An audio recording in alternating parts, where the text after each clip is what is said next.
Okay, you mentioned being relatable. So on the one hand, um, there's the being relatable in terms of you get the process.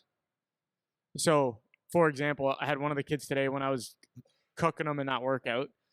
I had one of the kids say, "Have you ever played 7 games in 4 days?" And it's like, "Yes, I have. I have actually. I've done everything that you've done and way more because I'm older and played higher level and longer." So there's that kind of relatability. But then on the flip side, there's the relatability of remembering what it's like, you relating to them. So it's them being able to relate to you, but you also relating to them, because it's super important that they feel like they can trust you and they feel like you get it and they feel like you're in the same world as them and all that. But you can forget as a teacher, as a coach, even as a parent, what it's like to be the kid or what it's like to be a kid. And I was saying this with that consult I had last week.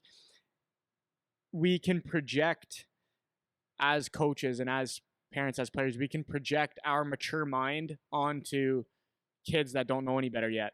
And a lot of times when you think back about yourself, you might have a little bit of a romanticized version of what you were when you were a kid, and you can think more highly of yourself or color it a little bit better than it actually was when you're thinking of yourself as a kid. And I know for sure I'm guilty of doing that. Like when I was playing junior, I didn't have any of the knowledge I currently have about training, nutrition, recovery, any of that stuff. But I do still think I was a pretty dialed in kid. And it's like, okay, well, how could that be? Because I didn't know the things that it took to be super dialed in. So maybe I intended to be super dialed in, but was my actual behavior really dialed in? If I could go back and be in that seat again, in my stall, in the dressing room, whatever, was I doing those things? So now with all the knowledge I have, am I coloring even if I had the same mindset, I couldn't take the action steps because I didn't know. How could I take the action step? So now you can take that and be like, well, when I was your age, I did this, this, and this, but did you? I say it all the time, dude. Yeah. It's when parents say, like, I hear this all the time. We were sitting in a hotel room when I was coaching. I had a couple parents with me, a couple good buddies, and the one guy was talking about these kids. We're talking a good hockey team here. I mean, half that team played college, OHL, a couple pros, and one of the dads who his kid never did. He was talking about, when he played. So he was like, didn't play for the Shoppers Drug Mart Blue team, but the next team a little bit better, right? A little bit Yeah. better. And he said, all we used to do was practice. It's all we used to do was shoot pucks. It's all we used to do. It's all we used to do. And it's, my buddy called about it. He goes, "Did you though?" He goes, "Did you? Are you sure you dedicated your whole life to just shooting pucks and playing, or do you think it's a little clouded?" So guys trying to defend it. It's like, because I look and I go, I used to just shoot pucks all the time. Yeah, I did. I shot a lot of pucks, but it's not all I did. And when I thought I was running a lot when I was like 12, 13, because I had a neighbor that played for the Sudbury Wolves, and he used to go for jogs, and he took me out for a jog one day, and I wanted to get into it. But it's like, I ran a little bit, but like I thought I was running. I was working out, but it's like, how far did you run? Did you really, you know what I mean? So you think that you're, yeah. So so your point is when you're talking to the kids, it's like, you got to be very careful of what you think is what you did and what they're not doing enough. And the bottom line is, they're kids. I remember when my kids started working out with me for real was the year COVID started, and it was just a good idea. So why wouldn't we, right? You get either that, or you got a gym that you can come to. Everyone else has to stay at home. Let's get working out. So he was like, for sure. And it was after a couple weeks, because he was getting stronger and stuff. But it was like, it's with your dad, man. It's like, with your dad, like, I might be one of the coolest dads too. But it's like, right? Like, look what we got. And it was like, okay, Dad. I could see it was bugging him. And Zach Casson started and Dalton Prout started working with him, and it was like, okay, this is different. But I wanted to say, like, but my wife keeps me in check a lot of the times. She'll say, "Do you remember?" Like, it might be a team party. I'm like, "What are they doing this shit for?" Right? But it's like, "Do you remember?" I go, "Yeah, you're right. I was excited about that." So, anyways, the my wife keeps me in check on a lot of this stuff to let me know that they're kids, right? Well, and this is funny too, because like not picking on my dad at all, but he would say a lot to me. Same thing, like all I did was practice. Like he loved playing sports when he was a kid. He's like, all I did was practice. All I did was practice. But then he would say, we used to be at Micmac Park all day playing baseball. And I'd be like, well, I thought you said you practice hockey all day. Yeah. You know what I mean? And Yeah. so I remember and you make the connections as a kid. It's like I'm listening when you speak, especially when it's someone in a position of authority. It's like I'm actually listening to what you're saying.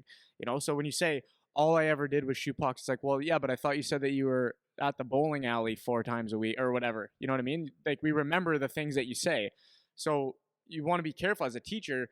My point, coach, parent, whatever, you can project what you would like to remember about yourself as one thing. And then another thing is you can expect a more mature mindset on kids in terms of getting like grasping concepts, or like the kids, they run in here and they right away they want to hit the punching bag, they want to kick the soccer ball. It's like I've told you 790 times, just come in and sit down so we can get organized to go. But they're kids, so they're going to come in and they're going to hit the punching bag and kick the soccer ball because they're kids. That's what they're going to do. And I could sit here as a teacher and be like, why don't you guys understand this? I've told you 100 times. You know that you should know better. You should. It's like, should they? It's like, should they know Well, better? go on the ice and just leave the bucket of pucks on the bench. Yeah, right. Just say don't touch, like don't say anything or whatever. They're grabbing pucks and they're firing them. Yeah. So my point on this is that's one fault that I've noticed with teachers, myself included. I don't exclude myself from any of this, but it's remember. Go Yeah, ahead.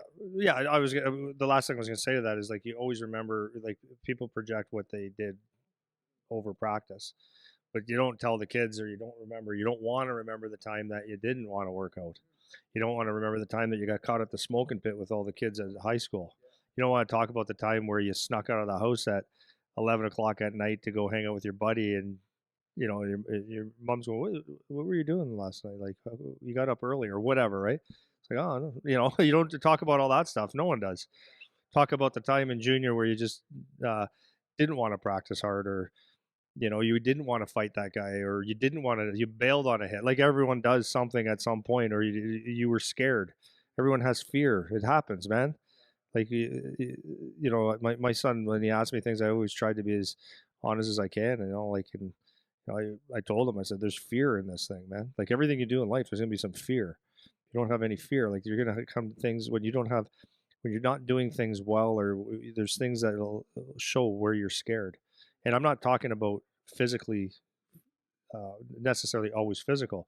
Could be scared to make a play. It could be scared to carry a puck. It could be scared to block a shot. It could be a lot of different things. Scared to confront a coach. Scared to deal with an older teammate. Like there's a lot of things that you have fear that can take over, right? Because that's reality. So like I think being relatable is being able to tell your kids, like, I was shitting my pants in this area. I worked hard, but it's like one regret I had, I wish I would have worked harder. Or one regret I had is I worked too hard. I didn't have fun.